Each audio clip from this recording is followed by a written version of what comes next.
Bonjour, alors ici Anne Genet et bienvenue à Pas sorti du bois. Mesdames,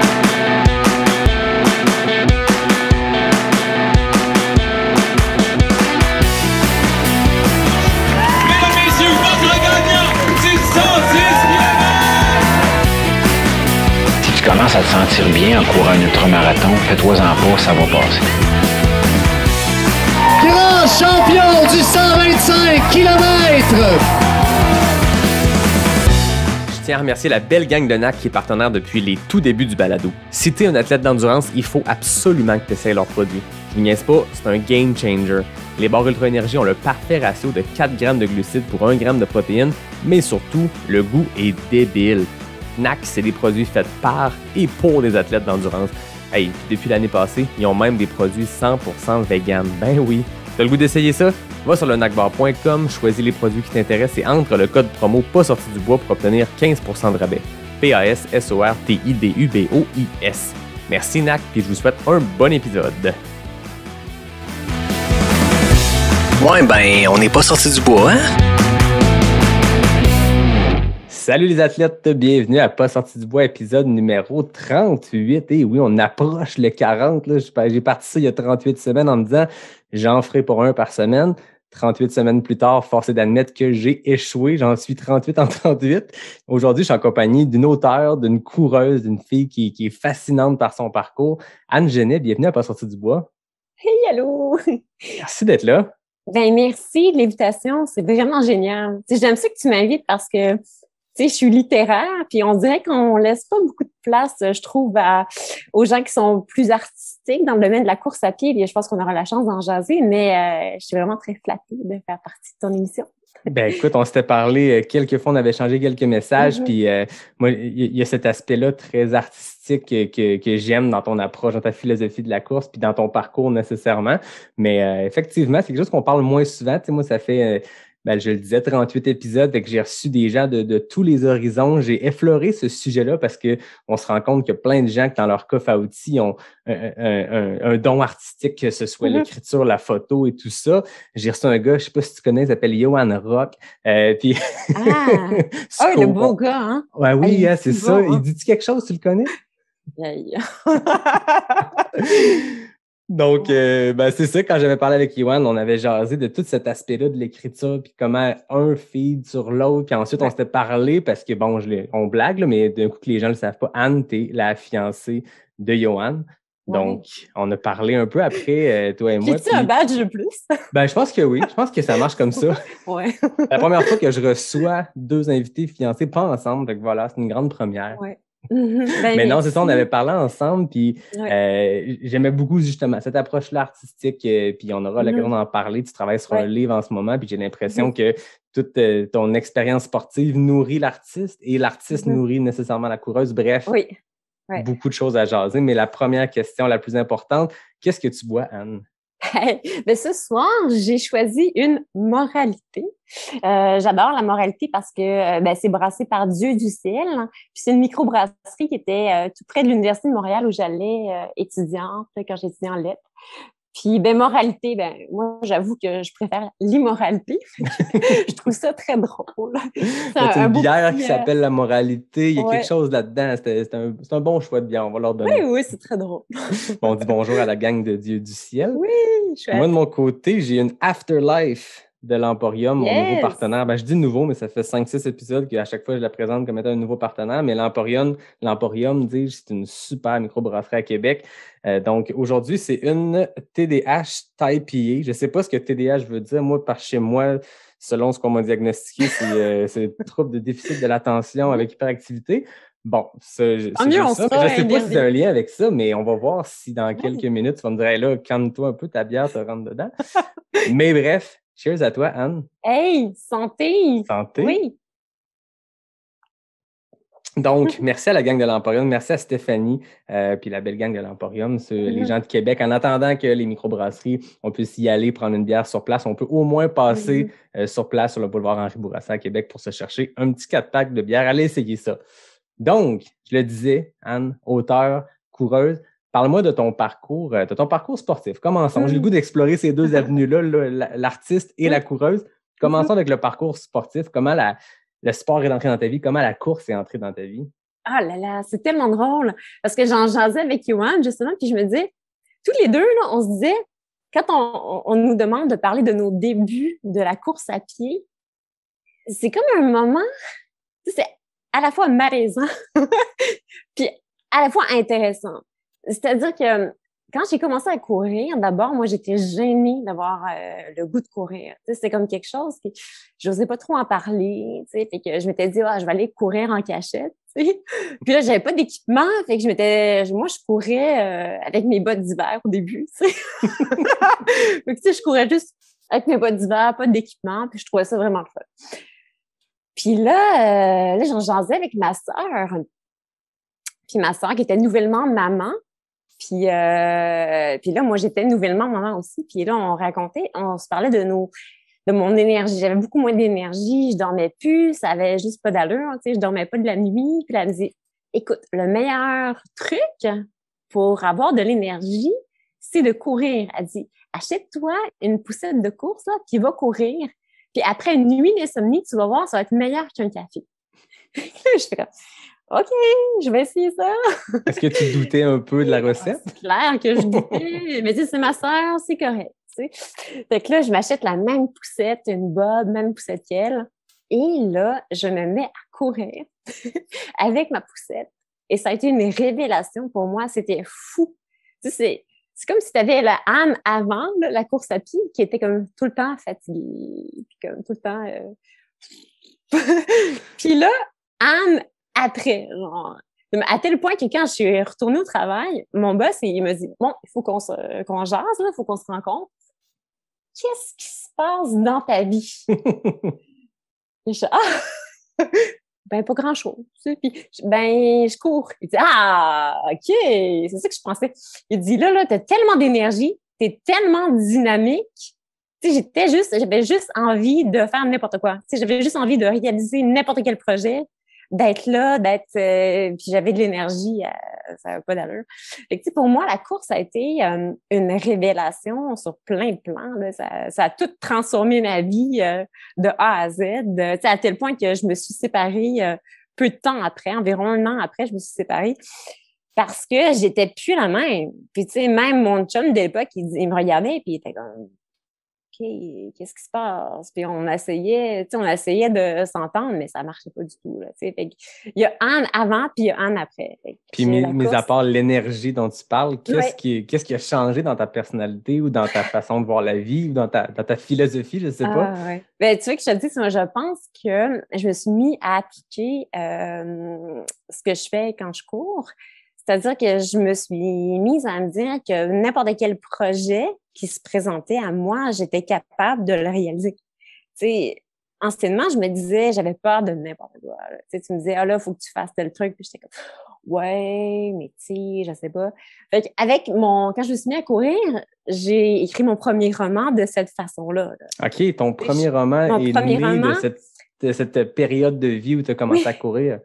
Je me suis dit, si je suis capable de courir environ 1 heure par jour, je suis capable d'écrire environ 1 heure par jour. Tu sais, je vais trouver le trou dans ma journée pour le faire parce que c'est vraiment moi. Tu sais, je me suis dit, qu'est-ce que tu veux, Anne, dans la vie?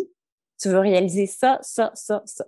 Fait que c'est comme si j'étais juste en mode réalisation. J'ai l'impression, à force de parler à des coureurs, qu'il y a cette espèce de trait commun-là, un terme que je déteste quand je l'entends, mais overachiever, ou tu sais, des gens qui, en fait, juste des gens qui se mettent des objectifs, qui les atteignent, ou des gens qui sont passionnés. Tu sais, quand j'ai l'impression, après avoir parlé avec quasiment 40 coureurs, coureuses, athlètes de tous les niveaux, il y a ce trait-là qui revient d'une Anne Champagne, qui est une des meilleures au monde, à n'importe quel mid-packer comme moi, comme plein d'autres. C'est cette espèce de désir-là de cocher des cases, de dire, OK, l'objectif, c'est ça, je vais l'atteindre, je vais le dépasser, puis l'an prochain, l'objectif, ça va être le double de ça. Puis est-ce que tu ressens ça, toi, depuis la Anne coureuse dont tu parles? Mais puis là, c'est même pas une question, parce que moi, quand tu me dis objectif, là, c'est drôle, là, tu sais, moi, j'aime pas la performance. C'est super comique parce que je suis pas une fille performante, quoique oui, mais bon, ce que je cherche avant tout, c'est de faire des choses qui me semblait impossible, hein. Puis c'est d'essayer de tâter des terrains inconnus. Tu sais, moi, j'adore le titre de ton émission Pas sorti du bois parce que je trouve ça profondément littéral. Là, c'est la course à pied, c'est sûr, c'est le sentier. Mais j'aime ça, prendre des chemins qui sont complètement à l'opposé des autres, puis qui des petits sentiers, puis des chemins de traverse, puis d'aller dans la boue, Puis c'est ça, la création. Tu sais, la création, c'est de tâter des choses qui semblent juste impossibles. Mais pas prendre l'autoroute que tout le monde prend. Oh c'est correct, hein? Il y a des gens qui sont très confortables dans cette autoroute-là. Oui, peut-être sans doute. Il y a une raison pourquoi ils ont mis 5 voies, puis c'est en béton, puis il y a plein de monde qui passe. Mais puis j'ai l'impression que tu peux me le dire, t'es écrivaine, t'as écrit des romans. Je pense que dans la créativité, il y a nécessairement ça. On veut pas répéter les recettes que d'autres ont fait. On veut pas...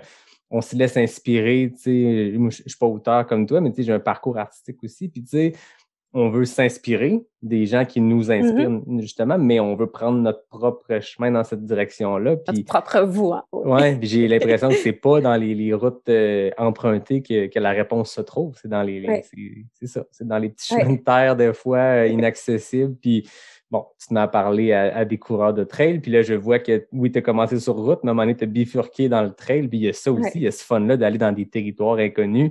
Pour ne pas citer le titre du livre de Pat Godin, mais il y a de quoi de le fun là-dedans, les territoires inconnus. Tout à fait. Ouais. Mais, tu sais, là, tu parles de route puis de sentier. Mais, tu sais, moi, quand j'ai commencé, je savais pas du tout où je m'en allais. Puis là, je me disais, ben là, il faut que je fasse un peu comme tout le monde. Fait que là, je me mets à suivre, à regarder c'est quoi un programme de course, tu sais. Puis, fait que là, je regardais le programme, puis là, j'étais comme, OK, les intervalles. Hey, cool, les intervalles. Et moi, je voulais juste faire des intervalles. Tu sais, sincèrement, là, j'aimais tellement ça, y aller à fond. Puis, tu sais, j'étais en pleine séparation. Fait que plus je courais vite, plus je sentais mon cœur qui battait, plus je me sentais en vie, plus je sentais que j'étais comme en train d'exploser, genre, tout ce qui était possible. Puis ça me faisait tellement du bien, tu sais. Fait que j'ai commencé avec la vitesse. Tu sais, j'ai commencé avec la vitesse puis les programmes aussi. Puis c'en est devenu, tu sais, j'étais vraiment extrêmement rapide. Tu sais, je pouvais te faire un 5 km en moins de 20 minutes facilement. Pour moi, c'était comme quelque chose de facile parce que j'étais juste comme en train de suivre ce que c'était, tu sais. Mais là, je regardais les programmes, j'étais comme, ouais, mais moi, j'ai envie de courir tous les jours. J'ai envie de courir tous les jours, puis j'ai comme pas envie de suivre une recette. Puis là, après ça, je regardais, mais là, il faut que je mange tel truc. Puis là, je regardais les amis coureurs disaient, ouais, faut que tu aies tel matériel, faut que tu manges tel truc. Là, c'est bien compliqué, finalement, courir.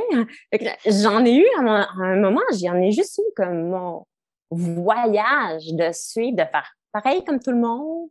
C'était censé être comme ma façon d'être libre, courir. Puis finalement, c'était juste un paquet de contraintes. Puis c'est là où je me suis tranquillement intéressée au sentier puis à la course qui est, pour moi, c'est plus lent parce que c'est comme une façon c'est près de la marche, c'est plus rapide, mais c'est vraiment plus méditatif d'être en sentier, de regarder ce qui se passe autour, de pas juste avoir de l'asphalte. Puis c'est ça qui correspond à ma façon de courir maintenant, là.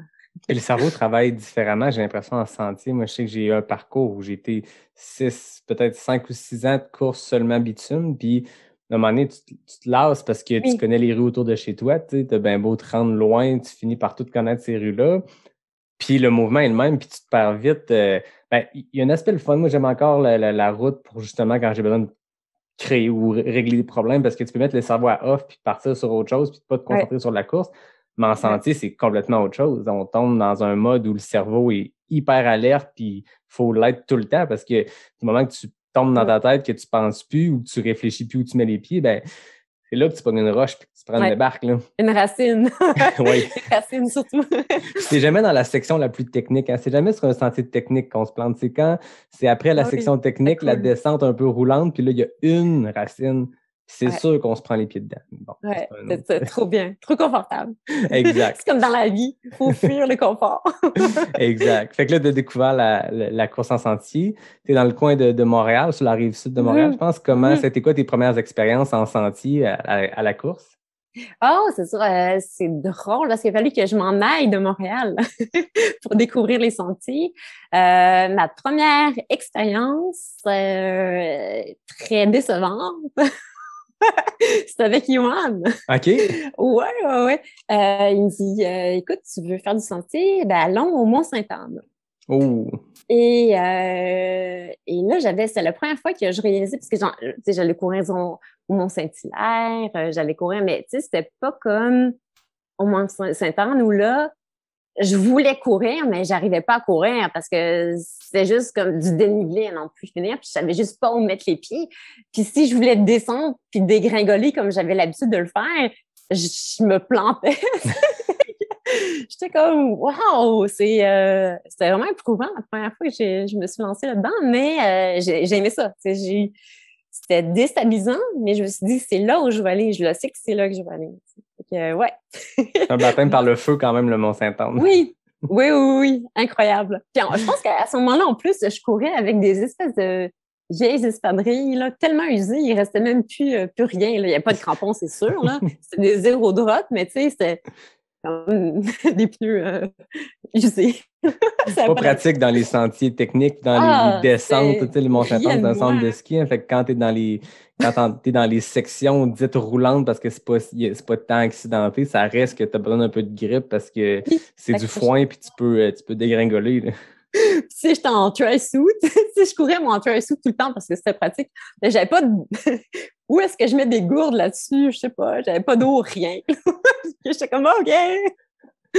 Ouais. Fait que de ces premières armes-là dans la vitesse, dans l'intensité, dans les 5 km sur les 20 minutes, là, on parle de pace assez extrême. Ensuite, vers le calme des trails, comment là, tu te situes dans cette progression-là? Parce que je sais que l'année passée, à peu près à pareille date, Yohan et toi, vous étiez dans une espèce de concours de volume. Écoute, c'est des quantités de volume. Je me rappelle pas les chiffres exacts, mais tout le monde suivait ça. Je pense que vous étiez allé au Grand Écart en parler. Puis, oui, ouais. Écoute, vous étiez dans un bon concours de volume. Fait que là, parle-moi de cette progression-là vers la trail, vers le gros volume hebdomadaire. Ah ouais, c'est drôle. C'est comme si on disait buffet à volonté. Quand j'ai rencontré Yohan, moi, je pensais que la course, c'était que des contraintes. Il fallait au moins que je prenne congé une fois par semaine. Mais Yohan, il m'a dit, tu t'écoutes, tu fais ce que tu veux. Si ton sport, ça commence à être un paquet de contraintes, c'est plus du loisir. C'est là où ça marche pas. Fait que je vais m'écouter. Fait que m'écouter, c'est courir 7 jours sur 7. Hein.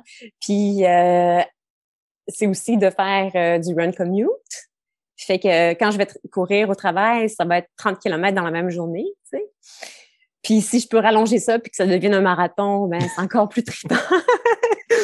Fait que si ça donne du volume de 130, des fois 160 par semaine, puis ça, c'est cool. Ça n'était que pour le plaisir. Est-ce qu'il y avait des objectifs? Tantôt, tu parlais de ton rapport aux objectifs. Est-ce qu'il y avait des objectifs reliés à ça ou c'était que la liberté de pouvoir faire ce que tu veux? C'est drôle parce que je suis comme ça, moi. J'ai pas vraiment d'objectifs. Puis même en écriture, je me dis simplement, tant que je le fais tous les jours, ça va. Puis si je le fais plus, c'est encore mieux. Fait que je marche pas beaucoup en objectif. C'est sûr que je te dirais que là, je vais faire le Bromont 160. Là, ça commence à être un peu stressant. Là, je me dis, OK, là, il faudrait que j'augmente un peu plus que je fasse au moins un marathon par semaine minimum. Puis là, j'ajoute du dénivelé. Là, c'est le genre d'objectif que je me donne. Mais tu vois, Yohan, il me dit, t'es prêt. T'es vraiment prête? Tu sais, en réalité, un ultra, ça se passe dans la tête. Fait qu'il dit, peu importe ce que tu fais, c'est ta tête avant tout. C'est même pas... Oui, c'est sûr qu'il faut que tu t'habitues à courir en dénivelé puis à être familière avec les racines, les roches, tout ça. Mais une fois que tu es rendu là, il faut simplement continuer puis que c'est dans la tête que ça marche. Hein. Oui, tout à fait. Ouais. Puis je le disais la semaine passée avec Maxime Fouquet que j'ai reçu. J'ai l'impression que quand on arrive sur une ligne de départ, en tout cas pour un événement organisé, le travail physique est fait. Ce qui reste, c'est le travail mental. On peut, quand tu es à la ligne de départ, il n'y a rien que tu peux faire de plus pour te mettre dans des meilleures conditions physiques. Ton entraînement est fait, ta progression est faite.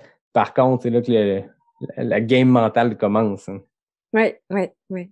Fait que le Bromont Ultra, ça va être en octobre 2021, mais je voyais quand même que tu as une expérience de course en trail, puis une première place féminine. Oui! Troisième overall, première féminine, c'est quand même un bon baptême de l'ultra, un 50 miles, 80 km. C'était où? À quel endroit? C'est à Haliburton, hein, donc c'est en Ontario. Puis c'est je pense que c'est le premier ultra que Yoann a fait et qui m'a dit, écoute, on va aller là, c'est vraiment super chouette, c'est super intime. Tu sais, le matin, tu plantes ta tente juste au point de départ. Puis tu ouvres ta tente le matin, puis hop, tu te mets à courir, puis c'est comme si ça se passe. Là. C'est tellement chouette. Mais c'était une course. Moi, c'était la première fois que je courais cette distance-là, faut dire. Tu sais, j'avais couru, je pense que pour me pratiquer, j'avais peut-être fait un 50 km ou un truc comme ça, mais j'avais jamais vraiment atteint le 80 km. Puis et ça s'est fait tellement facilement, tu peux pas savoir. Je sais pas pourquoi. Moi, j'ai juste couru. Tu sais, quand t'es dans une drive, là, tu sais, où t'as plein de coureurs autour de toi. Mais c'est sûr qu'en même temps, en santé, c'est pas comme ça parce qu'il y a beaucoup moins de monde, là, mais je faisais juste comme courir, comme ça n'avait pas d'allure, je dégringolais. Les bénévoles, ils disaient, on t'entend arriver, tellement ça fait du bruit. J'étais comme, genre, l'espèce de fusée, c'était vraiment le fun. Ouais.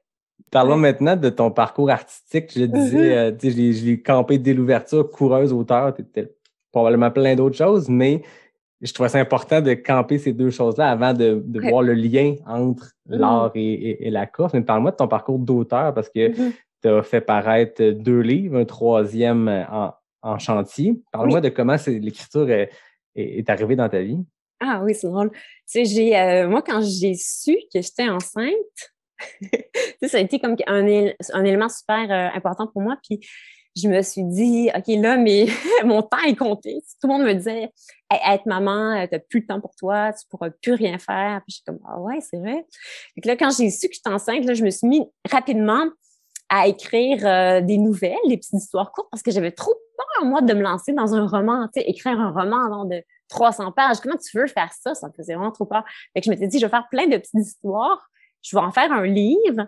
Puis là, 1 mois avant d'accoucher, j'ai comme envoyé ça dans les maisons d'édition.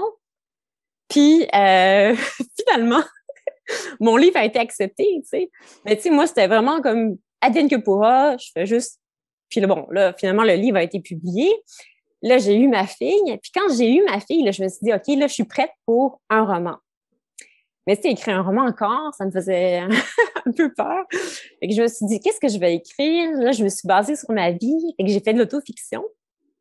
Fait que j'ai écrit un tout petit peu mon parcours. Tu sais, j'ai parlé de mes parents qui étaient artistes. J'ai raconté un peu mon enfance, puis en même temps, mon adaptation à la vie, puis bon, mon désir d'être mère. Fait que j'en ai fait un roman qui s'appelle Féconde. Puis ça a été ça. Ça m'a pris quand même 4 ans. Okay. 4 ans à écrire parce que je me disais, tu sais, je l'écris tranquillement. Puis je me disais, ben, je vais juste faire 1 heure par jour. Puis parce que bon, j'avais plein d'autres choses. 1 heure par jour, puis 1 heure de course. Fait que ça a fini par donner un roman, mais ça a été vraiment beaucoup de travail. C'est énorme, énorme. Puis tu sais, je pense que mon roman, j'aurais pas pu l'écrire si j'avais pas découvert la course dans ma vie. C'est vraiment étrange, mais d'avoir confiance en moi puis de me donner une discipline, c'était pas dans ma personnalité. Tu sais, je me suis dit, si tu es capable de courir puis de faire ce que tu réalises dans la course, tu es capable d'écrire aussi. Puis tu es capable de réaliser n'importe quoi. Puis c'est comme ça que j'ai avancé mon roman tranquillement, avec plein de moments de doute, bien sûr, puis mais tout le temps en me disant, écrire, c'est juste comme une activité sportive, tu t'installes, tu le fais, puis advienne que pourra. Puis ça a fini par faire un livre. Ouais. On a souvent l'image, puis pour avoir côtoyé plein de gens très artistiques, des auteurs, des metteurs en scène, peu importe, on a beaucoup l'image à travers la fiction, à travers le cinéma, à travers peu importe, que tu sais, l'inspiration, ça vient d'un seul coup en buvant un verre de vin avec des amis, puis j'ai une idée, puis là, l'auteur s'en va devant son roman, puis il le vomit pendant 2 jours, puis voilà, 300 pages, c'est fini. Mais plus on parle avec des auteurs, j'en ai parlé avec Pat Godin à ce micro aussi, mais j'en ai parlé dans la vie avec plein de gens, puis tout le monde, c'est un job extrêmement demandant. Ça demande une discipline, je pense, pour arriver à amener à terme un projet, parce que combien d'artistes, combien de gens qui écrivent dans la vie, combien d'auteurs ont des débuts de romans sans fin, des dizaines, puis j'ai l'impression que même les auteurs à succès ont quand même ces moments-là de on commence, puis ça mène à rien, on arrête, mais il y a une discipline énorme, puis tu me racontes ton parcours artistique, puis on dirait que je le quantifie dans ma tête en parcours de course, de dire on se lance pas tout de suite dans un ultramarathon, on se lance pas tout de suite dans un roman, on va faire quelques 10 kilomètres, quelques nouvelles, on va les mettre ensemble, puis avec le temps, je suppose qu'à l'écriture de ces nouvelles-là, on prend une expérience, on prend une discipline, tu t'apprends à te découvrir comme auteur, puis là, à un moment donné, tu t'es dit, je suis prête, je me lance dans un roman. C'est un parallèle boiteux ou ça a du sens? C'est incroyable. Tu sais, ce que tu dis, c'est 100% ce que j'ai vécu. Puis au départ, tu sais, quand j'ai commencé à appliquer cette théorie-là, si je suis capable de courir, je suis capable d'écrire, c'est parce que j'avais lu Murakami. Murakami avec autoportrait du coureur en hauteur de fond, de l'auteur en coureur de fond. C'est carrément ça. Et c'est dit, moi, si je suis capable de me donner comme discipline de courir, lui, je pense que c'est 1 heure par jour. Puis je crois qu'il est meilleur que moi. Il écrit au moins 4 heures par jour. Wow. Tu sais, il s'est dit, c'est exactement la même chose. Il dit, écrire, c'est physique parce que, oui, par bout, tu transpires, tu t'assois puis tu te dis, OK, je vais le faire, peu importe, je vais le faire, j'avance, puis c'est pas facile. Puis quand tu cours aussi, tu te dis, j'ai mal puis j'y arrive pas, mais je vais le faire malgré tout, tu sais. Fait qu'il s'est dit, c'est ce que je vais faire. Puis c'est ce qu'il a fait. Tu sais, lui, au départ, Murakami, c'est un gros monsieur obèse. Tu sais, c'est un fumeur. Il était propriétaire d'un club de jazz. Tu sais, il y avait une santé, ça allait pas du tout. Puis quand il s'est mis à courir, là, il s'est dit, regarde, je suis capable de faire des choses, je suis capable d'écrire maintenant. Puis c'est comme ça qu'il est devenu un auteur prolifique. Fait que moi, en lisant ce livre-là, je me suis dit, regarde, moi aussi, je vais faire une Murakami de moi. Puis je suis devenue auteur. Mais je pense que c'est ça pour l'écriture dans ton cas, pour plein d'autres disciplines, pour d'autres aussi, pour quelqu'un qui étudie, peu importe en quoi. Il y a cette notion-là il y a des bonnes et des moins bonnes journées. Tout le monde dans la vie a étudié, que ce soit au secondaire, à l'université, peu importe. Il y a des journées où ça rentre tout seul, puis ça va bien, puis il y a d'autres journées que ça va pas du tout. La course, c'est pareil. On a un programme où on a une distance à faire ce matin. Il y a des journées que ça va pas du tout. Moi, je dis tout le temps, dans ce temps-là, moi, je tombe en mode pilote automatique. Est-ce que c'est un podcast qui vient m'aider à juste finir ma course? Est-ce que c'est de baisser le pace puis de me dire, OK, aujourd'hui, ça se pourrait être une sortie plus rapide, mais ça sera une journée de volume relax, m'a trottiné jusque chez moi puis j'aurais fait un peu de volume. Puis il y a des journées, au contraire, que tu te lèves, tu te dis, mais ça, aujourd'hui, j'ai de l'énergie à revendre, puis là, tu pars, puis tu fais ton meilleur temps sur 10 km par hasard. Il y a de ça là-dedans, mais je suppose que est-ce que c'est la même chose pour l'écriture? C'est incroyable parce que ce que tu racontes, c'est 100% ça. Moi, très souvent, il va m'arriver que je vais écrire le matin, par exemple, je sais pas moi, 3-4 pages j'écris de façon manuscrite, faut dire, là, j'écris vraiment, pour moi, c'est physique écrire. Donc, j'écris avec une plume puis un cahier, puis je fais juste faire l'acte. Tu sais, des fois, ça va être de l'écriture automatique. Ce qui va sortir, ça va être n'importe quoi. Puis, à la fin, il restera peut-être juste une phrase de bonne parce que je suis extrêmement difficile. Tu sais, je regarde ce que je fais puis je sélectionne beaucoup, là, mais tu sais, il faut juste que je remplis, que j'écrive, puis ça va finir par donner quelque chose. Puis, il y a des matins où j'écris des pages puis c'est nul, là. Je me relis puis je fais arc. Puis c'est vrai, puis il faut l'admettre, ça n'a pas bien été ce matin-là, mais au moins je l'ai fait. Puis après ça, l'autre matin, je vais me réveiller, puis là, je vais écrire, puis ça va être comme tellement fluide, puis pourtant, il n'y a pas de changement. Je me suis assise, j'ai écrit, puis c'est ça. Mais le cerveau, c'est un muscle. La créativité, j'ai l'impression que c'est une sorte de muscle aussi. C'est un muscle. Pas parce que tu es pas parce que tu es un grand artiste reconnu que tu l'as nécessairement plus facile. Moi, je me rappelle d'une conférence marquante que j'avais eue quand j'étudiais en théâtre avec Robert Lepage, tu sais, rien de moins. Robert Lepage expliquait exactement ça. Oui. Tu sais, il dit des fois, je prends des commandes, je prends des contrats, j'ai tel opéra à mettre en scène. En parallèle, je mets une pièce de théâtre en scène, j'en écris une autre. Mais il dit, c'est une pression, puis c'est une discipline, puis c'est un travail. Il dit, je suis pas sur mon balcon à fumer des cigares puis à attendre que l'inspiration vienne. Je me mets devant, puis il y a des journées que tout ce que je crée, c'est de la merde, puis des journées que tout ce que je crée, j'aime ça. Puis il dit après ça, ben, moi, je me rappelle une anecdote que j'ai adorée, c'est quand il disait, tu sais, des fois, les critiques, ils voient des choses dans ton art que toi-même, t'as pas vu.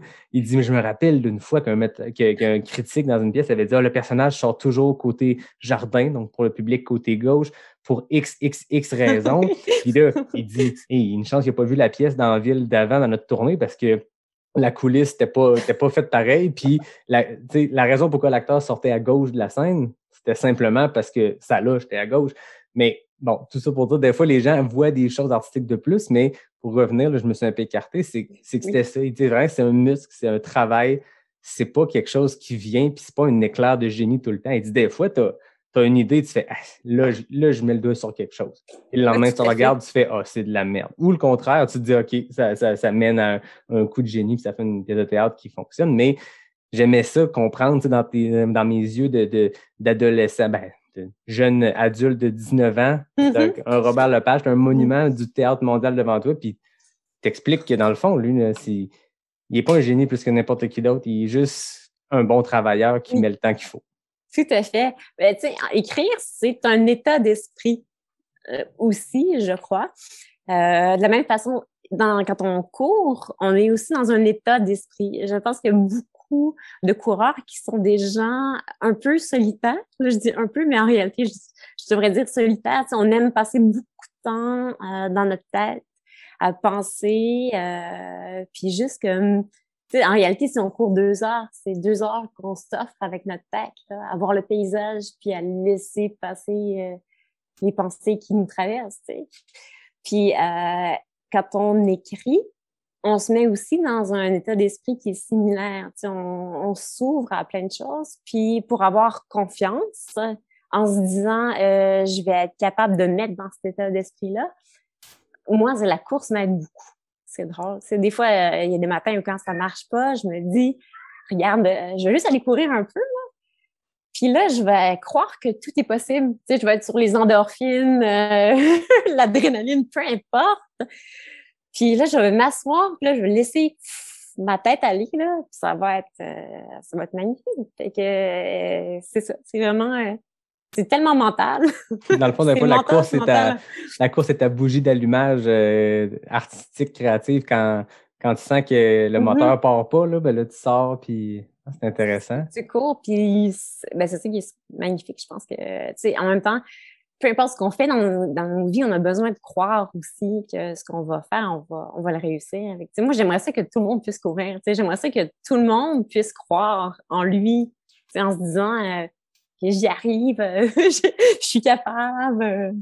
Fait que c'est ça. Je pense que ça amène aussi une fierté parce qu'il y a un travail énorme pour avoir de petits résultats. Puis, tu sais, je pense qu'on est les deux sur le groupe Le Grand Écart Jason, qui est un groupe Facebook de coureurs de vraiment tous les horizons qui sont autour du balado de Jean-Philippe Vautier, Le Grand Écart. Puis, moi, je trouve ça beau de voir parce que dans mon feed Facebook, c'est des amis qui courent, qui mettent des choses. Puis, à un moment donné, il y a des choses qui popent de ce groupe-là parce que c'est ça que Facebook te pousse dans ton fil d'actualité.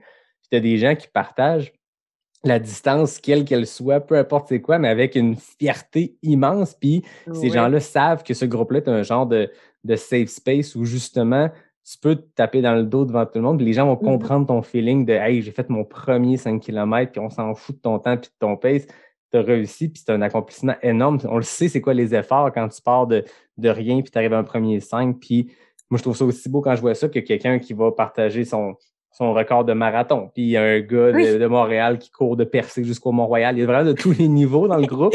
Mais c'est ce qui est beau, c'est que chacun fait de quoi à sa portée, à son... Tout à fait. Non, en fait, je vais reprendre ma phrase. Quelque chose qui n'était pas à sa portée, qui l'est devenu à force de mettre le temps. Tu as ouvert ta porte. C'est juste ça que tu as fait. T'sais, au lieu de rester couché ou dans ton divan, tu as ouvert ta porte puis t'es sorti. C'est juste ça qui est magnifique. Là. Puis peut-être qu'il pleuvait, peut-être qu'il neigeait, peut-être que c'était horrible où il faisait beau. Mais t'es allé. Ah oui? Ouais. Est-ce que parfois tu pars puis tu crées. Tantôt, je le disais, moi, des fois, je pars avec un problème de job ou quelque chose, puis je reviens avec une solution. La course m'amène ça.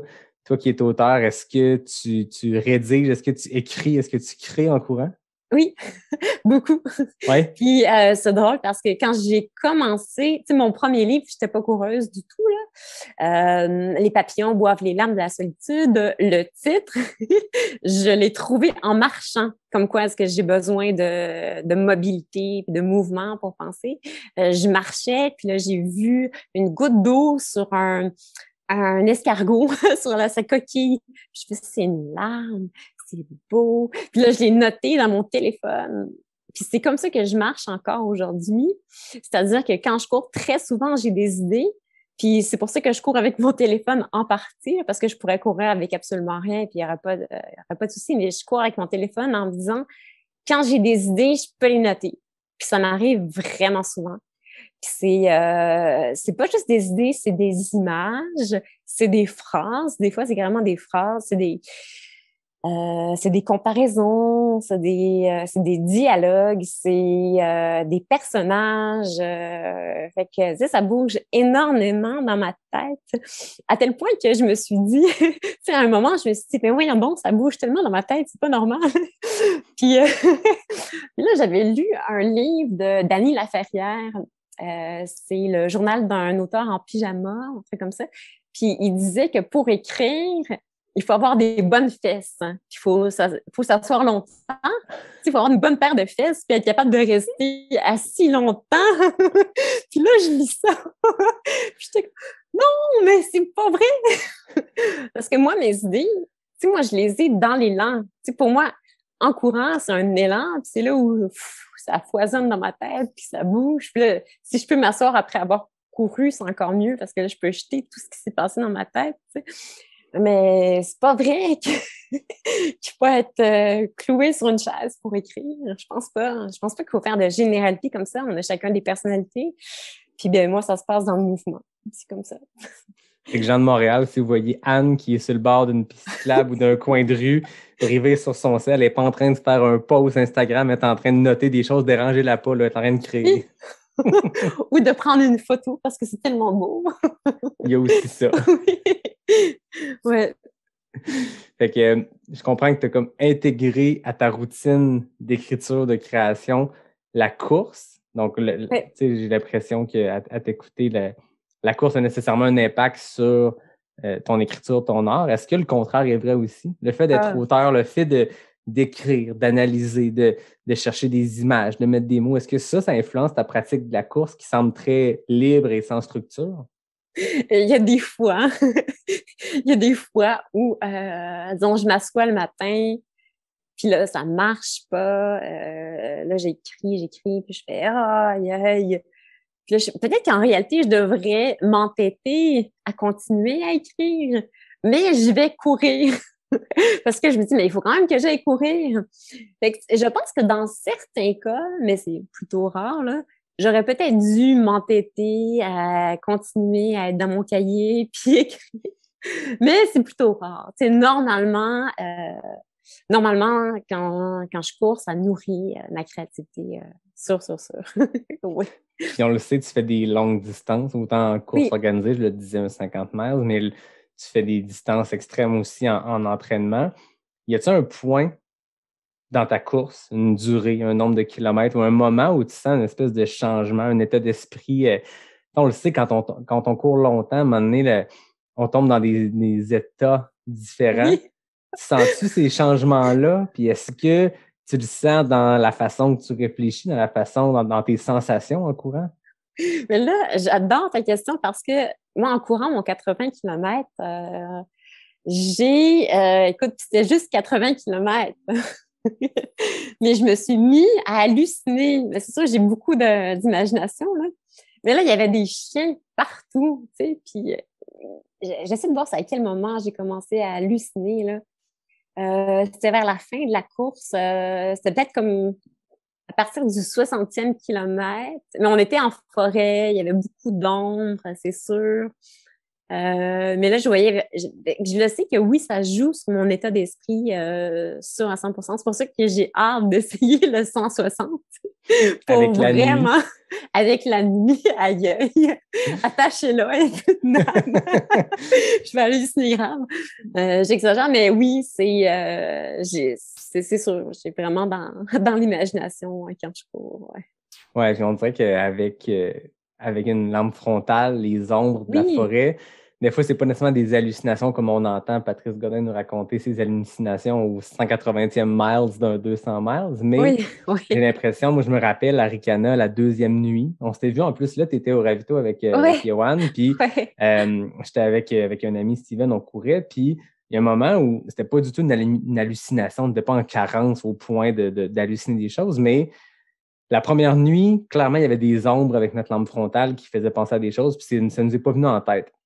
18-19 heures plus tard, soudainement, les ombres, on dirait qu'ils se mettent je sais pas, à se matérialiser en quelque chose. Puis je me rappelle toujours, moi, du beluga qui sortait de la trail. Puis je le savais, j'ai pas vu un beluga littéralement Non. sauter hors de la trail, mais c'est une trail grise, brune, peu importe. Puis t'as juste une roche blanche avec un petit point noir à l'endroit où serait l'œil d'un beluga. Puis moi, Arikana, le dernier 2-3 heures dans la nuit, je me rappelle que du beluga, tu sais. Puis, mais c'est notre cerveau qui nous joue des tours, c'est notre imagination qui nous joue des tours. Puis je pense que ça permet ça, cette carence-là alimentaire, calorique, une carence d'énergie, ça met dans un mood, tu sais, Mhm. moi, ça me fait penser le parallèle que j'essaie de tracer ici. Tu sais, Ouais. on entend parler des auteurs au 18e siècle, au 19e siècle qui étaient pauvres, tu sais, qui vivaient très, très, très bohème et tout, puis qui étaient dans le Mhm. besoin, puis ils disaient que c'est ce qui nourrissait leur art. Tu sais, je me rappelle pas, je veux pas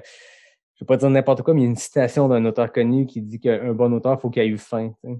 Ah, Il faut qu'il ait eu besoin de ouais. sortir un livre et de créer, parce que sinon, s'il sortait pas son livre, il mangeait pas. Mais c'était aussi intéressant de comprendre que tu as besoin de cette espèce de misère-là, mais j'ai l'impression qu'en longue distance, en course, on se met dans cette Mhm. misère-là, puis de réussir à en sortir, c'est quand même satisfaisant.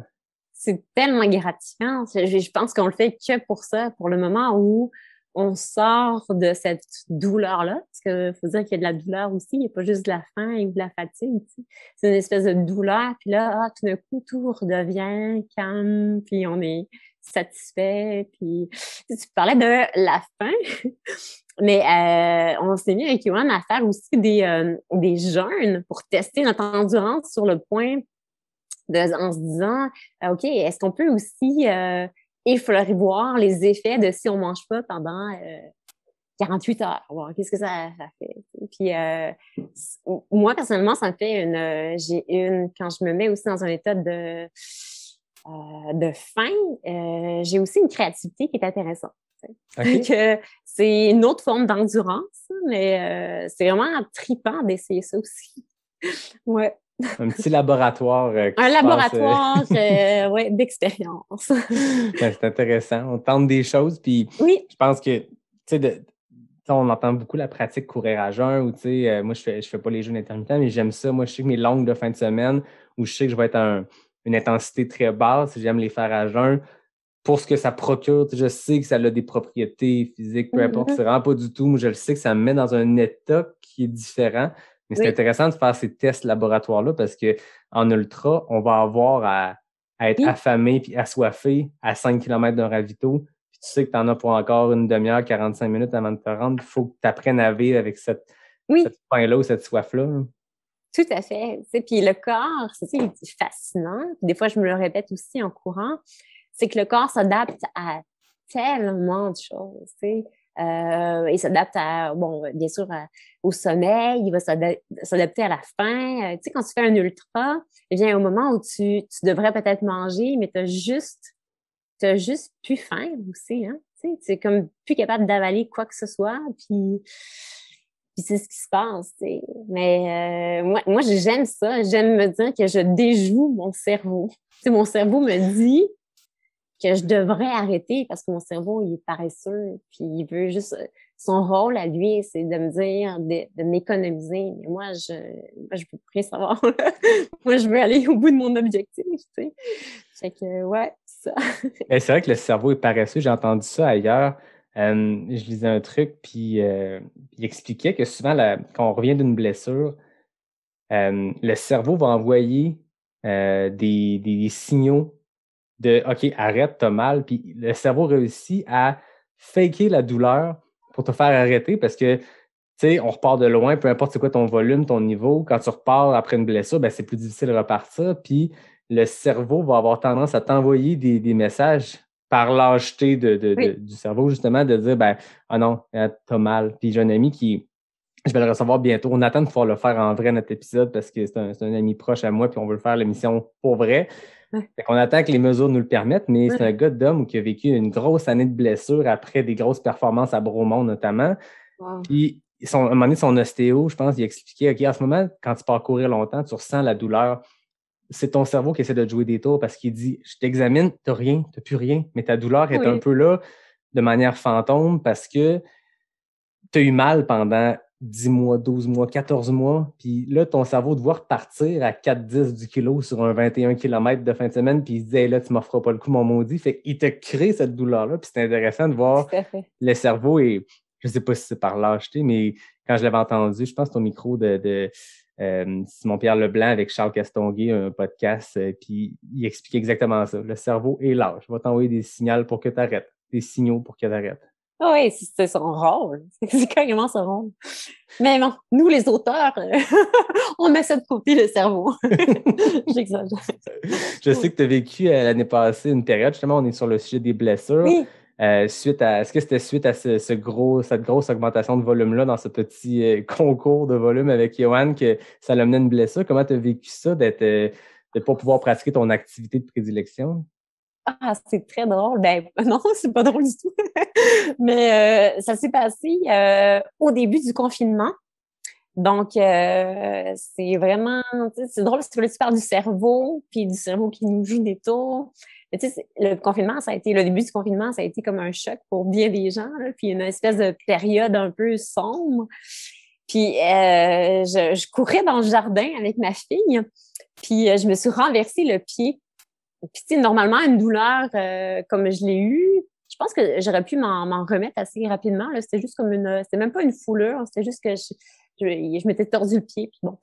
Puis là, ça a continué, là, la douleur a continué, là, puis ça me traîne, ça est demeuré écoute, je pense que jusqu'en juin. Puis, il a fallu, parce que j'avais si peur de recommencer la course. Tu sais, quand j'étais blessée, je me disais... Là, j'avais parlé avec Jean-François Harvey, qui avait dit « Anne, je sais que tu as besoin de courir. Dis-moi ce que je te conseille. Fais des petites sorties. Cours un petit 5-6 km, puis va entrecouper ça de vélo, natation, essaie de bouger autrement. » Puis c'est ce que j'ai fait. T'sais. Puis j'ai fait beaucoup de vélo l'été dernier. C'était vraiment long puis plate. Si à dire. Tu n'as pas retrouvé sur 2 roues ce que tu retrouves sur 2 pieds? Non. Non, mais tu sais, en vélo, moi, je suis pas. Tu sais, j'ai pas de sueur. Je m'ennuie. Tu t'ennuies longtemps en vélo en plus, hein? Parce que si tu fais 1 heure de vélo, c'est rien. Là, t'ennuies pendant 3 heures de temps. Hey, c'est long. Fait que c'est ça, j'ai fait beaucoup de vélo, j'ai fait de la natation. La natation, c'est beaucoup mieux parce que j'adore nager dans les lacs. Fait que, je nageais beaucoup dans les lacs. Puis là, il y a eu le fameux défi de Yoann. Puis quand c'est parti, ça me faisait juste chier de pas pouvoir être avec lui. Puis j'avais comme juste envie d'être avec lui dans ma tête. Fait que je me suis dit, regarde, c'est pas grave, là, je suis comme... Tu sais, je sentais que ça allait mieux dans mon pied, mais je me suis dit, je vais y aller, je vais courir, puis je pensais à Yoann. Puis là, je me suis mis à courir à tous les jours pendant qu'il était là-bas. Je courais 21 km en pensant à lui. J'espère que ça va bien. Puis tranquillement, j'ai augmenté. Puis si bien que j'ai pu le rejoindre finalement.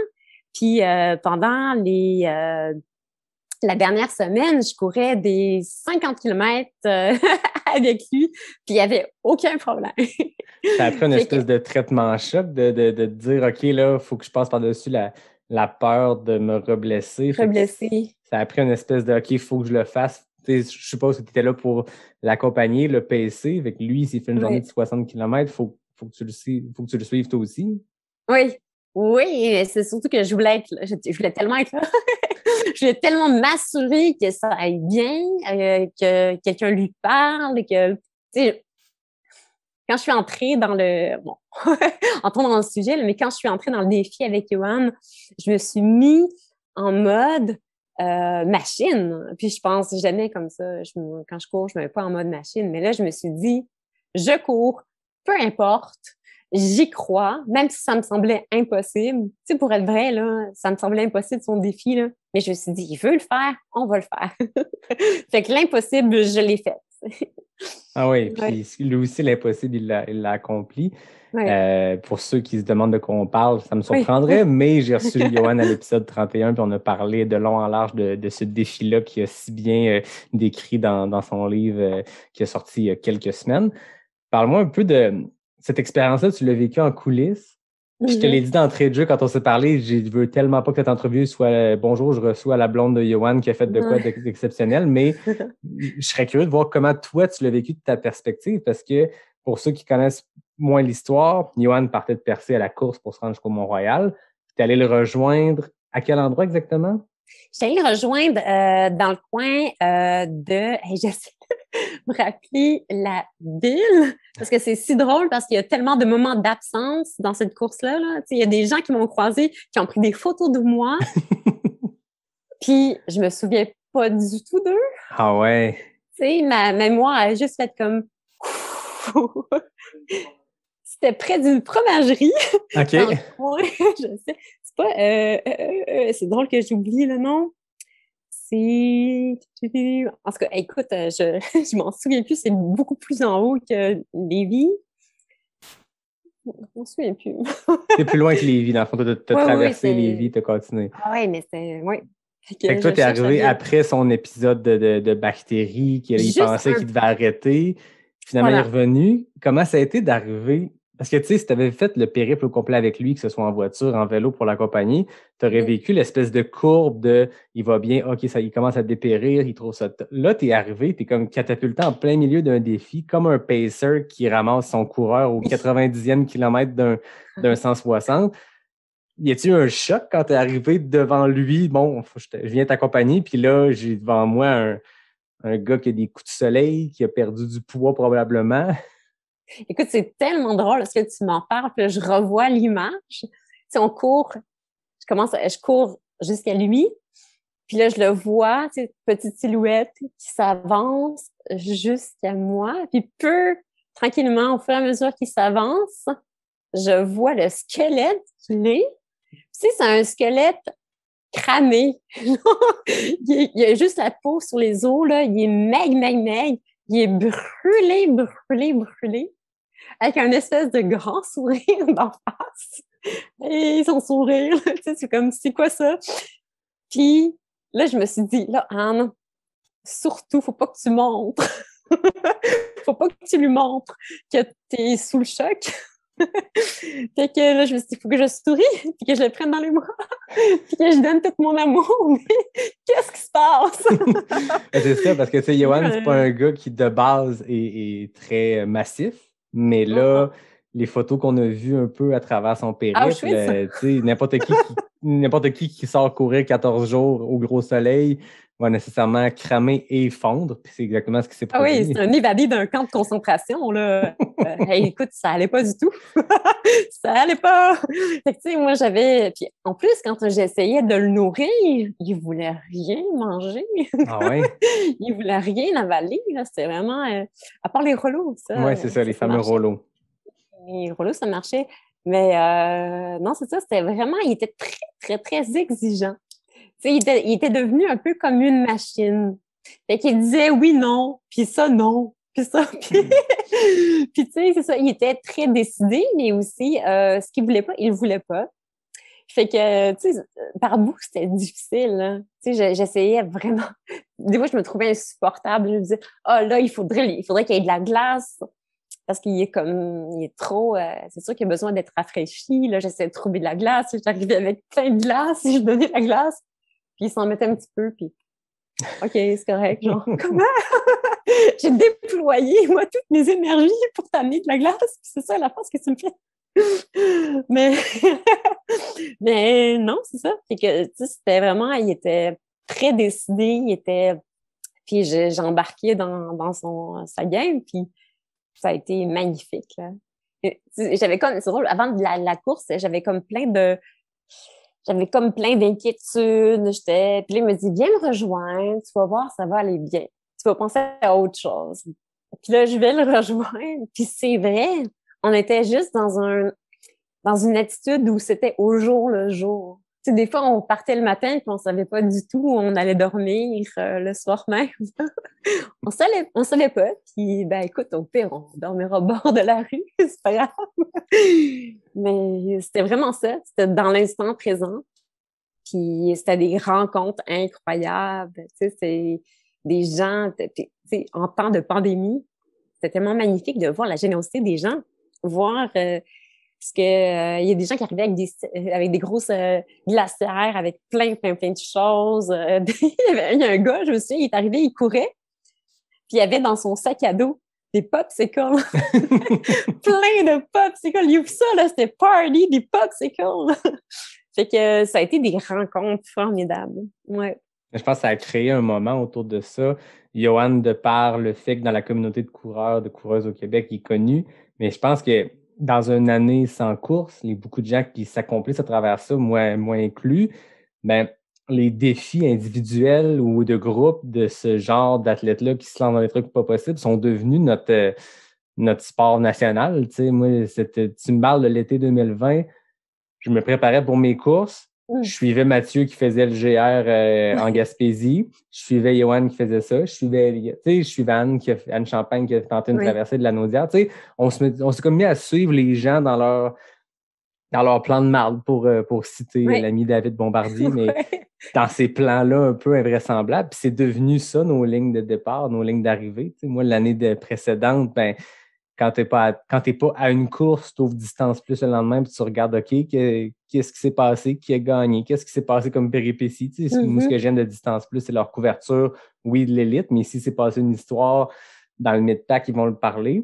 Là, on n'avait plus ça. Fait que là, comment on peut vivre à travers les accomplissements des autres? Ben, je sens qu'Yoann, il y a comme eu une espèce de... C'est devenu un mouvement pan-québécois de le gars part de Percé, il rentre au Mont-Royal à la course, point. Allez l'aider si vous voulez. Finalement, vous avez eu de l'aide tous les jours, tout le temps? Tout le long. Il y avait tout le temps des gens qui débarquaient, tu sais, en pleine route de campagne où il y avait rien. Il y avait des gens qui venaient stationner leur voiture, puis « Allô, on vient courir avec vous! » Puis moi, c'est ce que j'ai adoré dans cette course-là. Tu sais, c'était pas le paysage en tant que tel qui était dépaysant, parce que le paysage, on s'entend-tu, c'était une route, pareil, avec des camions qui passaient, puis le pointillé dans le milieu de la route. Mais les discussions qu'on a eues, les rencontres qu'on a eues, c'était formidable. Tu sais, puis c'est amusant parce que rarement, puis surtout en temps de pandémie, c'est comme si on s'est tellement enfermés dans nos petits chez nous. Puis là, il y avait l'occasion de s'ouvrir, d'offrir de la générosité, de partager des histoires, de se rencontrer, tu sais, d'avoir une vie sociale. Ah oui. On l'avait en courant. Hey, cette vie sociale-là, c'est magnifique. Hein? Je pense que ça a inspiré les gens à faire chacun, tu sais, je pense que je le disais avec Yohan dans l'épisode, chacun a son percé Mont-Royal. Pour certains, c'est de courir 1000 quelques kilomètres. Pour d'autres, c'est de sortir faire son premier demi-marathon. Mais je pense que c'est ce qui a nourri les gens de dire on va se dépasser puis on va essayer des trucs un peu fous. Puis ça en a inspiré, je ne sais pas si tu as entendu parler du projet Caval de Yvan Lheureux, du défi Everest qu'il fait avec Richard Turgeon. Je les ai reçus les deux, puis avec Yvan, on en parlait. Puis je ne sais pas si l'inspiration est directement ce que Yohan a fait, mais ça, il me disait que oui. Mais c'est surtout le fait de, OK, on part de Percé, puis on s'en va jusqu'en Outaouais, puis là, c'est une espèce de trip, il y en a un qui court, un qui fait du vélo, puis on s'alterne, puis on gère notre logistique d'alternance selon notre état. Mais c'est ce genre de défis-là qui sont complètement invraisemblables, mais qui sont simples à comprendre. Point A, point B, puis on verra comment ça se passe. Puis c'est beau. Je pense que ce qui est tellement génial, c'est qu'on était habitués d'être organisés. Tu sais, on s'est fait organiser pendant des années, on faisait partie de courses organisées. Puis là, on a eu des occasions formidables de pouvoir réinventer la course à pied, puis de faire des choses qui sont étonnantes, puis de prendre des sentiers différents. Puis, fait que moi, je trouve que la pandémie a eu du beau pour ça, c'est qu'on a été créatifs. On a été vraiment créatifs. On a créé nos propres courses. Oui, puis là, je veux dire, là, je dis on a été, je parle comme c'est du passé, mais tu sais, j'ai l'impression qu'on est dans un tournant, puis que ça s'en vient. Là. Il va y avoir de nouveau des courses organisées, j'y crois fort, fort. Mais il faut se rappeler de tout ce qu'on a déployé comme énergie puis comme créativité. C'est beau, beau, beau, là. Oui, puis à parler, tu sais, je le disais tantôt, ça fait 38 invités que je reçois comme ça. Je pense que tout le monde a trouvé sa manière de s'accomplir dans la pandémie, puis je pense que les gens n'oublieront pas ça. Tu sais, il y a des gens qui vont continuer de s'inscrire à des courses parce que c'est le fun en maudit aussi, des courses organisées. Mais je pense que ça nous a permis de voir que c'était possible de s'inventer un point A, un point B, puis le faire. Tu sais, puis il y a vraiment eu de tout. Tu sais, je pense que c'est les marathons qui ont été annulés, que ce soit le marathon de Québec ou autre. Mais là, les gens se sont mis à se trouver leur propre chemin. Parce que, tu sais, depuis des années, le marathon de Québec change son parcours, puis on va essayer de passer par tous les quartiers. Là, il y a des gens qui se sont fait des chemins comme ils voulaient. OK, j'ai un demi-marathon à faire dans une course virtuelle. Ben, je vais me trouver un terrain, je vais partir de là, je vais passer devant chez mes parents, puis blablabla. Tu sais, les gens se sont mis à s'inventer des parcours, puis ça fait des défis qui sont uniques, mais qui rendent le truc un peu plus personnel à chacun. Oui, tout à fait. Oui. Mais à tel point, c'est drôle, j'en parlais aussi avec Yoann, puis on se disait, une fois qu'on a connu l'espèce de défi de courir pas juste une journée, mais pas juste un 24 heures, pas juste un 36 heures, mais de courir pendant des jours et des jours, ça a comme transformé notre perception de la course à pied puis des défis. Tu sais, moi, j'aimerais... Maintenant, j'avoue qu'un multijour, c'est vraiment ça qui irait me chercher, là. Tu sais, j'ai envie de courir avec mon pack-sac là, durant longtemps. Puis bon, j'aurais peut-être l'occasion de le faire, finalement, parce que Yoann, il y a bien des projets. Mais c'est ça, je pense que la pandémie nous a transformés. Puis bon, il y a des gens qui ont arrêté de courir, mais il y en a beaucoup qui se sont remis à la course à pied. Ben, je pense que je serais curieux d'avoir les statistiques, là, je ne suis pas sûr qu'ils existent, mais de voir qui, dans la pandémie, a arrêté de courir par manque de motivation, par manque de défi ou peu importe, mais qui s'est remis à courir parce qu'on avait soudainement bien plus de temps. Hein. Moi, le premier, je pense pas que j'aurais parti un balado dans l'ancienne vie. Là, la vie va reprendre, je vais continuer de le faire parce que j'ai pris goût à le faire puis j'aime le faire. Mais c'est une espèce de surplus de temps, on n'a plus de 5 à 7 d'amis, puis d'activités familiales, puis de brunch, puis de blablabla. On a du temps, on trouve comment s'occuper. Puis je pense qu'il y a plein de gens qui se sont mis, en tout cas, à voir les pénuries du vélo dans les magasins de vélo, puis les pénuries de ski de fond dans les magasins de ski de fond, puis les pénuries d'espadrilles, de courses. Ben, je pense qu'il y a, en tout cas, j'ai pas fait l'étude moi-même, là, mais je suis pas mal sûr qu'il y a plus de monde qui se sont remis à courir que de gens qui ont arrêté. Puis tant mieux, c'est ça qui est beau. Faut voir au moins ça. Dans chaque défi, il faut voir les opportunités. Dans chaque tuile qui nous tombe sur la tête, il faut voir, essayer d'en ressortir le positif. Ben, je pense que dans cette pandémie-là, il y a plein de belles choses qui vont s'être produites à plein d'échelles, à plein de niveaux. Des réalisations qui sont faites de société, de se rendre compte que, hey, finalement, on a besoin d'avoir 2 chars, chérie? On pourrait avoir une voiture. Ben, ça, c'est une chose de plus pour l'environnement. Puis, tu sais, il y a plein de belles choses comme ça qui vont s'être passées. Puis, j'espère que dans 3-4 ans, quand on va être passé par-dessus l'histoire de la COVID, on va s'être rappelé de ces choses-là. Nous autres, on est rendu quasiment autosuffisant. J'exagère, mais tu sais, on fait notre propre pain. On est rendu, on fait notre propre yogourt, on fait des panettone. Écoute, on mange, là, c'est bon chez nous, ça sent tout le temps bon. Puis là, on s'est dit, hey, retourner au bureau, là, ça va être triste. Plus d'odeur de pain le matin. Il y a des petites traditions comme ça. Il y a une tradition difficile à terre. Je te confirme que moi, le jour que j'ai hâte de retrouver mes collègues, j'ai hâte de retrouver mon environnement de travail. J'ai la chance de travailler dans un endroit magnifique, mais de se lever, de faire son petit café. Moi, chaque matin, je fais mon café, je fais celui de ma blonde, je vais y porter pendant son meeting, je dis bonjour à ses collègues, je reviens dans mon bureau. Il y a quelque chose de... Tu sais, je pense qu'on parle beaucoup d'environnement de travail hybride, c'est beaucoup ça qui va, je pense, tendre dans plein milieu de travail. Puis je pense que tu vas avoir l'espèce de meilleur des deux mondes, de l'interaction sociale, puis moi, je m'ennuie de collaborer. Tu sais, un brainstorm sur Zoom, là, c'est plate en maudit. Là. C'est pas 8 énervés autour d'une table avec des tableaux blancs, puis là, tu écris des choses, puis là, il y a comme de quoi en ébullition. Là, c'est... Puis personne nous voit, on peut dire n'importe quoi. Exact. Fait que, ben, il y a une vie qui va reprendre, mais j'espère qu'on va se rappeler des belles choses qui vont s'être passées, qui vont nous avoir été forcées à travers cette situation-là, mais qu'on va avoir appris là-dedans. Là. Oui. Tu m'as écrit quelque chose quand on se parlait avant l'entrevue que j'ai trouvé magnifique, puis j'aimerais ça que tu m'expliques d'où ça vient, cette citation-là, mais tu dis, tu voulais parler de ta vie avant, après la course, tes débuts, ta quête de vitesse, tu en as parlé, mais ton désir de lenteur. Ah oui. Parle-moi, c'est quoi ce désir de lenteur-là? Ah, c'est drôle. Tu sais, je te disais que dans le fond, courir, je crois que en tant que coureur, on est des gens un peu, en réalité, on est solitaires. On aime passer beaucoup de temps avec notre tête à penser. Puis moi, c'est comme si quand j'ai découvert la course à pied, là, je m'étais mis des objectifs. Je suivais un programme, je voulais être rapide, je voulais faire comme tout le monde, tu sais. Puis, en réalité, ça m'ennuyait profondément. Puis, quand j'ai réalisé que j'avais le droit de courir comme je suis, tu sais, ben là, je me suis autorisée à être lente. Puis, être lente, pour moi, c'est vraiment cool. C'est vraiment de courir puis de prendre le temps de voir ce qui m'entoure, de m'arrêter si je vois quelque chose de chouette, d'être en connexion. Je sais que c'est bizarre de dire ça, mais d'être juste comme là, dans le moment présent. Puis c'est d'être moi 100%. Puis quand j'ai réalisé ça a changé toute ma façon de courir. Courir, c'était plus suivre un ordre, un programme, avoir une obligation, mais c'était juste d'avoir du bon temps.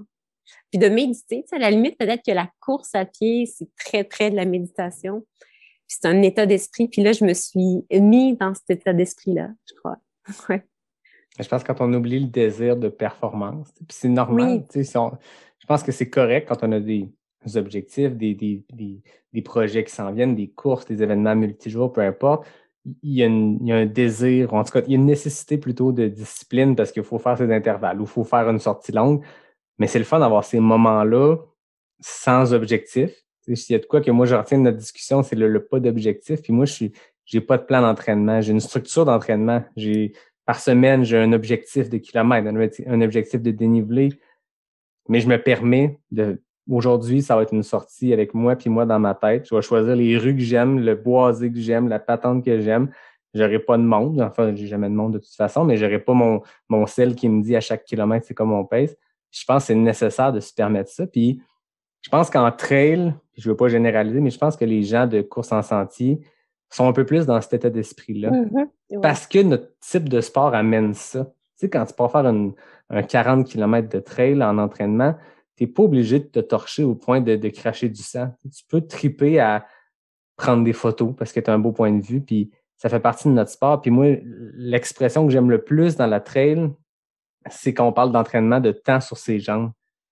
Tu sais, de faire une portion en hike parce que hey, là, je suis brûlé. Ben, si tu fais des kilomètres à la marche, c'est du temps sur tes jambes. Puis sur une course qui va te prendre 24, 30, 40 heures, peu importe c'est quoi la course qui s'en vient, ben c'est payant, puis c'est encore payant. Alors que j'ai l'impression dans un entraînement de route, si une journée ça va pas, puis ton pace c'est 30 secondes par kilomètre plus lent, c'est une sortie qui s'en va aux poubelles. En trail, j'ai l'impression que non. Une mauvaise journée où justement le pace ne suit pas, on en parlait tantôt au début des mauvaises journées, mais je pense qu'elles sont encore extrêmement payantes quand tu es en train de t'entraîner pour un 100 miles, puis tu vas en avoir des mauvais moments, puis tu vas avoir à apprendre à sortir de ces mauvais moments-là, puis te sortir de la merde. Là. C'est drôle parce que, tu sais, on parle de plus en plus de différences, mais je trouve que dans la course à pied, en sentier, il y a vraiment tous les genres. Tu sais, il y a tous les genres de gabarits. Il y a autant de filles que de gars. Il y a des petits, des grands, des gros, des maigres. Ça va tellement chercher large.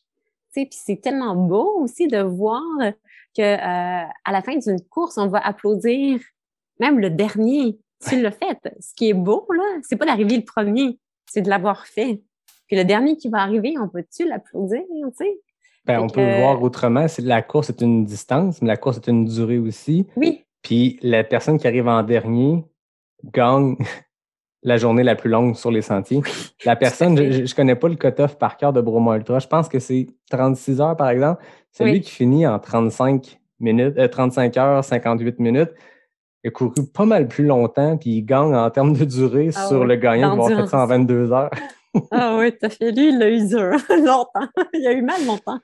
Exact. Oui. Exact. On sera peut-être ces gens-là. On verra. Moi aussi, je suis sur le Bromont 160 cette année. On croise les doigts que ça arrive. On croise les doigts qu'on puisse partager quelques kilomètres ensemble. Mais avoir tes résultats, d'après moi, je vais être en arrière. Là. Je vais te laisser aller. Arrête ça. Et là, Bruno Blanchette devrait être avec nous. Là. Non. Bruno va être là? Oui. Ah, c'est vraiment cool, ça. Mais oui, mais tu sais, inscris-moi. Là, je l'ai inscrit, mais là, il attend s'il va pouvoir. Ah oui, ça serait trippant parce que Bruno, c'est une icône du Québec, on va le dire comme ça. Moi, mon enfance a été bercée par ses émissions, puis mon adolescence a été bercée par écouter ses vidéos niaiseux qu'il faisait sur YouTube. Oui. Mais c'est rendu un solide athlète aussi, Bruno. Ah ouais, il est bon, là. Il va nous clencher tout.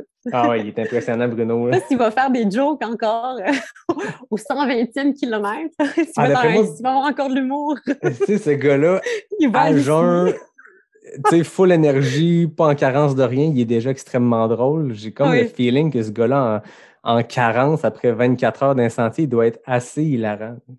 Ah, d'après moi, on va s'amuser. Mais avant de passer à mes traditionnelles questions éclairs de la fin, je tenais quand même à parler parce qu'on a nommé rapidement tes 2 livres qui sont parus, mais j'aimerais aussi qu'on parle de celui qui s'en vient. Donc, les 2 qui existent, qui sont déjà disponibles, Les papillons boivent les larmes de la solitude, paru en 2018 chez L'Instant même, et Féconde, paru en 2019 chez le MEAC. Donc, je tenais à le dire parce qu'on en a parlé. Oui. Pour les gens qui s'intéressent, voilà, vous avez les noms. Celui qui s'en vient, parle-moi un peu de ce qui est en cours d'écriture, ce que tu peux dire à travers ton processus créatif. Oui. Écoute, c'est drôle parce que c'est la première fois que je fais ça. C'est-à-dire, j'ai commencé par écrire tout un livre. Puis, j'ai passé plus de 6 mois à le faire. Là, je le lis. Une fois qu'il est terminé, je fais comme « Arc, c'est pas bon! » Fait que j'ai jeté mon livre, puis j'en ai fait un autre. Complètement from complètement scratch? Un autre. Okay. Oui, c'était pas assez bon. J'ai recommencé complètement. Puis j'ai jamais ça. Normalement, c'est comme... Et puis, ça parle de la course à pied, mais pas que de la course à pied. Tu sais, j'avais envie de bifurquer un peu de ce qu'on entend beaucoup, puis j'avais besoin de parler du couple, puis aussi de la vieillesse. Mais tu sais, la vieillesse, entre guillemets, là, je m'intéresse beaucoup au quinquagénaire. Fait que je me suis dit, je vais planter ça avec l'histoire d'un couple quinquagénaire. Puis, c'est l'histoire d'un gars qui prend sa retraite autour de 60 ans. Puis, il s'ennuie, fait qu'il décide d'écrire. Hein. Il ne peut pas écrire sur sa vie est trop plate. Fait qu'il se met à espionner sa femme. Puis là, il observe sa femme. Puis bon, elle est en pleine ménopause, ça va pas. Elle se met à la course à pied. Puis quand elle court, elle se met à courir, elle change. Puis là, elle change physiquement, mais elle change aussi mentalement. Puis là, elle devient une femme complètement différente et fatigante. Puis là, lui, de son côté, il commence à péter les plombs. Il accepte pas de voir sa femme se transformer. Fait que là, il dégénère complètement. Fait qu'il sombre dans l'alcool, la cigarette. Fait que c'est la déchéance totale. Puis, bien sûr, il va essayer de se venger. Fait qu'il essaie d'embarquer sa femme dans sa déchéance. Fait que c'est un roman trash. Mais je me suis vraiment beaucoup amusée. Puis, je me suis posé des questions sur est-ce que ça se peut qu'à 50 ans, on puisse renaître? Est-ce qu'on peut connaître une nouvelle jeunesse à 50 ans? Puis, je le pense. Tu sais, je le pense sincèrement, je regarde les gens autour de moi, puis je pense qu'il n'y a pas d'âge pour retrouver la forme puis la santé. Puis je trouve qu'on parle peut-être trop souvent des jeunes athlètes. Puis j'avais besoin de parler des athlètes qui ont un peu plus de... Tu sais, je pense que quand on a 50 ans, on est à mi-chemin, puis on se pose plein de questions. Tu sais, il y en a qui décident de se laisser complètement aller, puis comme, OK, je suis vieux, puis c'est ça. Mais il y en a d'autres qui se disent, regarde, moi, je vais me prendre en main, puis je vais changer, puis je vais Puis j'avais le goût de parler de ça. Il n'est jamais trop tard pour une reprise en main non plus. Tu sais, pour une reprise en main. On en voit plein des athlètes de tous les niveaux, mais des gens qui se mettent au sport à 45, 50, 55 ans, peu importe. Puis c'est pas parce que tu es dans la deuxième moitié, mettons qu'on prend l'âge moyen qui est de 80, que tu es obligé de souffrir dans ton corps dans lequel tu n'es pas bien pour le dernier 15, 20, 25 ans de ta vie. Tu sais, c'est énorme quand tu penses à ça, là. Oui. Fait que j'ai appelé ça la sueur est un désir d'évaporation. Puis c'est vraiment basé sur comment, dans le fond, le sport peut nous changer. Puis c'est ça. Comment est-ce que la vieillesse, en réalité, je pense que la vieillesse, on la dépeint de manière très négative, mais je pense qu'elle peut être extrêmement stimulante. Fait que c'est ça. C'est super intéressant. On va surveiller ça. Oui. Comment, toi qui, je sais pas t'as quel âge, mais t'es clairement pas à la fin de la cinquantaine comme tes personnages, comment tu te mets dans leur peau? Comment tu sais, je veux dire, il y a une expérience, moi je me verrais pas essayer de réfléchir à ce que quelqu'un de 45 ans pense, parce que j'en ai 30 puis je me dis 15 ans sur une vie, c'est énorme. Toi qui es en train de rédiger quelque chose où tes personnages ont 15 ans de plus que toi, je sais pas, 20 ans de plus que toi, comment tu te mets dans cette peau-là? Oui, c'est drôle parce que j'ai trouvé ça extrêmement soulageant d'entrer dans la peau de personnages qui n'ont aucun lien avec ma vie. Quand j'ai écrit mon premier roman, j'étais dans l'autofiction, puis là, c'était près de ma vie. Tu sais, à chaque fois, je me disais, non, ça, je peux pas y écrire ça non plus. Mais de se projeter dans des personnages qui ont aucun lien avec soi, c'est vraiment une source de liberté incroyable. Puis c'est un âge aussi qui m'intéresse beaucoup, 50 ans, parce que j'ai quand même pas mal d'amis qui sont dans cette tranche d'âge-là. Puis j'ai l'impression que quand je les regarde, ça correspond pas du tout à ce que moi, j'avais pensé de la vieillesse. Tu sais, je pense qu'à 50 ans, c'est foisonnant, là, la diversité de gens qu'on trouve. Tu sais, à 20 ans, on est comme pas mal toutes cotés de la même façon. On est comme pas mal toutes. Mais à 50 ans, t'as comme tous les gabarits. Tu sais, t'en as autant des super sportifs, des gros. T'as des gens qui, eux, ont la déchéance totale. Tu sais, c'est foisonnant, c'est beau. Fait que je trouve, pourquoi? Parce qu'à 50 ans, on est à mi-chemin de notre vie, puis on sait poser des questions. On a réfléchi. Ça, on s'est abattu, qu'on est amer par rapport à ce qu'on a fait. Puis on se laisse écrouler là-dedans. Ou encore, on se dit, regarde, il m'en reste encore 50. C'est ça, est-ce que la cinquantaine, est-ce qu'il y a un genre de sweet spot? Parce que, tu sais, on dit souvent, si les jeunes, si jeunesse, c'est quoi l'expression, si jeunesse savait? Si vieillesse pouvait, si jeunesse savait. Exact. Les jeunes ont l'énergie, ils n'ont pas l'expérience, puis les personnes plus en fin de vie ont l'expérience de vie, les connaissances, mais n'ont plus l'énergie. Mais j'ai l'impression que la cinquantaine est un genre de sweet spot, s'il y en a un, parce qu'il y a l'expérience. Je veux dire, ça fait 30 ans au moins que tu es un adulte. Fait que je me dis, ça fait 10 ans là, qu'à peu près je suis un adulte, puis j'ai appris des choses. Et j'ai hâte dans 20 ans, je vais en avoir appris en maudit des affaires. Mais tu as encore l'énergie. Tu sais, à 50 ans, tu peux revirer ta vie de bord complètement. Tu peux être quelqu'un de sédentaire, puis d'obèse morbide, puis de te reprendre en main. C'est possible à 50. Ça ne l'est peut-être pas à 70, 75. Puis à 20, mais ça l'est, mais tu n'as peut-être pas l'expérience de vie. Fait que c'est une espèce. Je le pensais pas, mais à force de il y a une tension narrative parfaite. Oui, exact. Parce qu'il y a plein de questionnements, puis il y a plein d'opportunités de changement, puis de transition qui sont là. Tu sais. Puis je pense que l'énergie, là, c'est quelque chose qu'on peut acquérir. Je pense qu'on peut l'acquérir même à 60 ans, 70. On peut découvrir une autre façon par son alimentation, par ses activités sportives, par son goût d'expérimenter des choses, sa vitalité, tu sais. Fait que c'est ça que j'ai le goût de raconter. Ben, c'est super intéressant. Très hâte de voir ça paraître. T'en es où dans le processus d'écriture? Alors là, c'est super chouette, ça avance super bien. J'ai l'impression, d'après moi, à la fin de l'été, j'ai terminé. Je vais avoir terminé une première ébauche. Hein. Après ça, l'écriture, c'est vraiment, c'est beaucoup de réécriture. Donc, il faut complètement que je révise, que je réécrive, peut-être, là, d'après moi, il ne prendra pas 4 ans. le premier roman, c'est mon premier, ça devrait aller un peu mieux.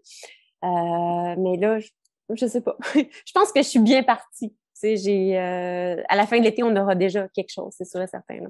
Ah, ben c'est le fun, ça. Félicitations. Bien hâte de lire ce livre-là. Ah oui, puis je m'amuse beaucoup, puis c'est ça qui est important là, quand on écrit, c'est d'avoir du plaisir dans ce qu'on fait. Là. Voilà, à l'écriture comme à la course. Oui, voilà! Hey, mais écoute, on peut finir sur ces belles paroles. Je pense que tu cammes bien, tu racontes bien ton histoire, tu racontes bien ton processus. Puis je trouve ça super intéressant. On est parti champ gauche sur des sujets que j'avais pas encore abordés. Puis je trouve ça le fun en rendu un épisode de 38 d'être capable d'aller dans des zones nouvelles. Puis c'est pour ça que je fais ça, c'est pour rencontrer des gens inspirants puis d'en jaser puis de partager ces beaux apprentissages-là. Oh, merci l'opportunité, c'est formidable.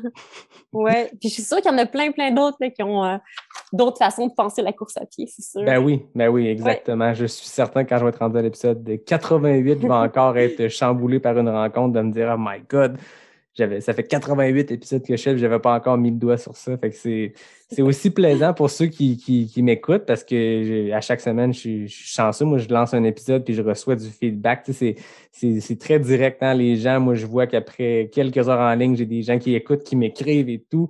Fait que je trouve ça super le fun d'avoir du feedback. Puis les gens qui participent aussi à mon balado, ben, m'écrivent « Hey, j'ai reçu plein de commentaires, c'était vraiment intéressant. » Fait que je pense que ça marque les gens. Chacun y retrouve un peu ce qu'il veut. Mais moi, j'ai la plus belle job au monde. C'est facile, ma job. Ah. C'est plus dur, hein? On s'entend, c'est pas un gagne-pain, c'est une passion. Ouais. Mais j'ai beaucoup de plaisir à le faire. Fait que, merci beaucoup de ton temps, Anne. Comme d'habitude, j'ai mes questions éclairs. J'espère que tu es prête. Là, on change le mood complètement. 10 questions A ou B, donc 2 éléments qui s'opposent, qu'il faut répondre le plus rapidement possible. Je rappelle que Johan, quand il était passé, il avait fait un top 5. Je pense qu'il avait égalé la marque de Patrice Godin puis il était à égalité en 5e place de tous les temps. Donc, c'est une bonne performance, mais les femmes performent vraiment mieux dans mes questions éclair NAC que les hommes jusqu'à maintenant. Le record, appartient à Marianne Hogan depuis, je dirais, une dizaine d'épisodes. Donc, elle a fait exactement 10 épisodes en 21 secondes plutôt. Le record masculin depuis la semaine passée est possédé par Maxime Fouquet en 24 secondes. Donc, tu me dis quand tu es prête, on se lance dans ces 10 questions pour te répondre le plus rapidement possible. Je suis prête. Route ou trail? Trail. Courir à moins 30 ou à plus 30? Plus 30 ans. Veste hydratation ou gourde à main? Gourde à main. Monter ou descendre la montagne? Descendre. Question NAC, poudre, saveur vanille ou chocolat? Chocolat. Bière ou vin? Bière. Courir seul ou en couple? En couple. Crampe gastrique ou musculaire? Musculaire. Facebook ou Instagram? Instagram. Courir ou écrire? Écrire. 28 secondes. Je pense que la dernière question est venue chambouler ton temps parce que ça allait vraiment très bien, mais je t'avais posé la même question à Johan. Je pense que c'était une colle de courir ou écrire quand on fait face à une passionnée de course à pied et une auteure, mais 28 secondes, c'est vraiment très bon. Félicitations, Anne. Merci. On s'est amusé. Ben oui, exactement. Merci beaucoup de ton temps. C'était vraiment un bonheur de te recevoir à Pas sorti du bois. Merci. Donc, comme d'habitude, moi, je remercie David Hébert qui signe le design graphique du podcast. Je remercie Fred Desroches qui signe le thème musical. Et je termine en te remerciant, toi, Anne. Ça a été vraiment une belle discussion. Je suis certain qu'il y a des gens qui vont m'écrire pour me dire « OK, c'est mon nouvel épisode préféré. » Go. Donc, merci, Anne. Merci tout le monde. Et je vous dis à bientôt pour un prochain épisode de Pas sorti du bois, le podcast 100% trail.